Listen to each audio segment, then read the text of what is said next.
Assalamualaikum warahmatullahi wabarakatuh. Alhamdulillahi rabbil alamin. Wabihi nasta'inu ala umurid dunya waddin. Wassalatu wassalamu ala sayyidina Muhammadin wa ala alihi wa ashabihi azma'in, amma ba'd. Para pemirsa yang ada di rumah serta anak-anakku sekalian yang berbahagia, semoga kita semua senantiasa mendapatkan lindungan dari Allah Subhanahu wa Ta'ala. Amin, amin ya rabbal alamin. Allah Subhanahu wa Ta'ala berfirman dalam Al-Quran, surat Al-Baqarah ayat 183. A'udzu billahi minasyaitonir rajim. Bismillahirrahmanirrahim.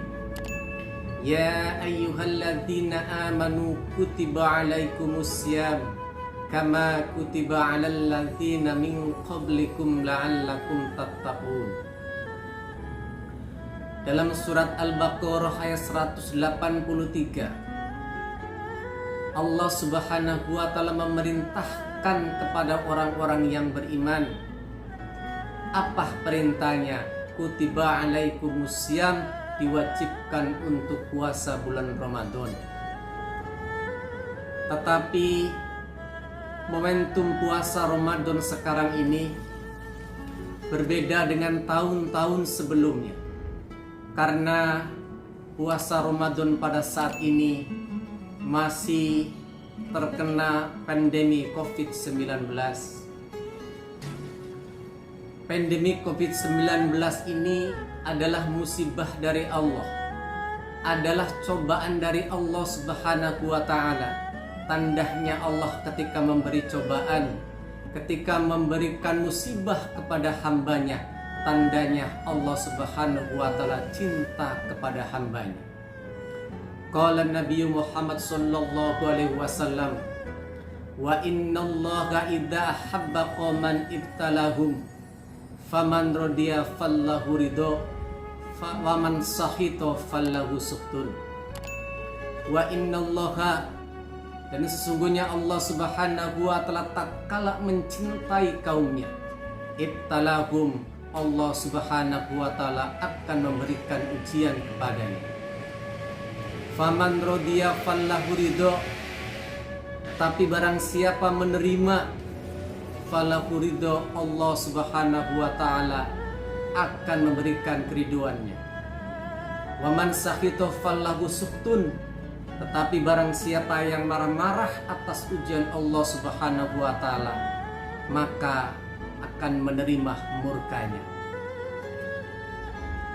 Anak-anakku sekalian dan para pemirsa yang ada di rumah, musibah, cobaan pandemi COVID-19 ini adalah menguji keimanan orang Islam, menguji keimanan orang Islam, bahkan menjauhi dari sunnah-sunnahnya Rasulullah Sallallahu Alaihi Wasallam.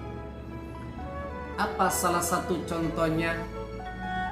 Ketika Nabi Muhammad sallallahu alaihi wasallam bersabda, sabda Nabi Muhammad sallallahu alaihi wasallam, idal talqa muslimani fayatasaffahani ghafarallahu dzunubahuma qabla an yatafarraqa.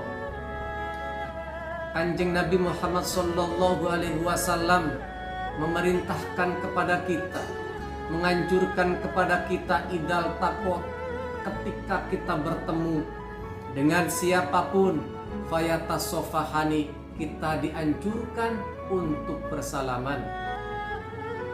Ghafarallahu dzunubahuma, Allah Subhanahu wa Ta'ala akan mengampuni dosa-dosanya qabla ayyatafarraqa, sebelum orang tersebut berpisah. Apa gambaran di atas? Gambarannya Kanjeng Nabi memerintahkan ketika kita bertemu dengan siapapun, diperintahkan untuk bersalaman. Tapi karena pandemi COVID-19 ini, kadang kita mengabaikan menjauhkan diri dari sunnah Rasulullah Sallallahu Alaihi Wasallam. Kita hanya berbentuknya tos, kita hanya berbentuknya tangan mengunci. Ini bukanlah sunnahnya Nabi Muhammad Sallallahu Alaihi Wasallam. Ini adalah ujian keimanan orang Islam. Kemudian yang kedua, qala Nabi Muhammad Sallallahu Alaihi Wasallam, sawu sufufakum fa inna taswiyatas sofi min tamami sholah. Kanjeng Nabi ngongkon menyuruh ketika kita sholat berjamaah, sawu sufufakum, luruskanlah barisannya, luruskanlah sofnya, rapatkanlah sofnya. Fa inna taswiyatas sofi, karena lurusannya sof, karena rapatnya barisan sholat, min tamami sholati, sebagian dari kesempurnaan sholat. Apa yang terjadi karena pandemi COVID-19 ini? Di musola-musola, di masjid-masjid, semua menjauhi sunnah Nabi Muhammad Sallallahu Alaihi Wasallam, sehingga sholat sof pun berbentuknya adalah jaga jarak. Tandanya kita menjauhi sunnahnya Nabi Muhammad Sallallahu Alaihi Wasallam. Para pemirsa di rumah serta anak-anakku sekalian yang berbahagia, apa yang harus kita persiapkan untuk menghadapi pandemi COVID-19 ini? Ibnu Sina mengatakan, yang pertama, al-wahnu nisfuda, kecemasan, kekhawatiran adalah sebagian dari penyakit. Justru orang yang cemas, justru orang yang khawatir, itulah yang akan mudah sekali terpapar dari penyakit tersebut. Kemudian yang kedua, wal itminanu nisfu dawa, tenang adalah bagian dari obat. Ketenangan adalah bagian dari obat kita untuk menghadapi penyakit ini. Kemudian yang ketiga, as-sabru bidayatus syifa. Yang ketiga, kita harus sabar. Kita harus sabar karena sabar awal dari kesembuhan. Pemirsa yang ada di rumah serta anak-anakku sekalian yang berbahagia, kesimpulan yang kita dapat pada materi kuliah Kultum Ramadan ini, yang pertama, kita harus senantiasa ridho, harus senantiasa ikhlas untuk menerima cobaan dan ujian ini, karena ujian dan cobaan ini semata-mata kecintaan Allah Subhanahu wa Ta'ala terhadap hambanya.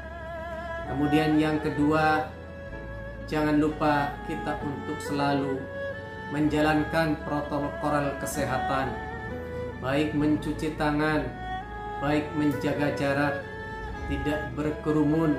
Yang keempat adalah tentunya menggunakan masker. Kemudian yang ketiga, apa yang disampaikan Ibnu Sina, kita yang pertama tidak boleh cemas, kemudian yang kedua kita harus tenang, dan yang ketiga kita harus sabar. Semoga Allah Subhanahu wa Ta'ala mengangkat segera virus corona ini dari dunia. Terima kasih, semoga bermanfaat. Billahi taufiq wal hidayah. Wassalamualaikum warahmatullahi wabarakatuh.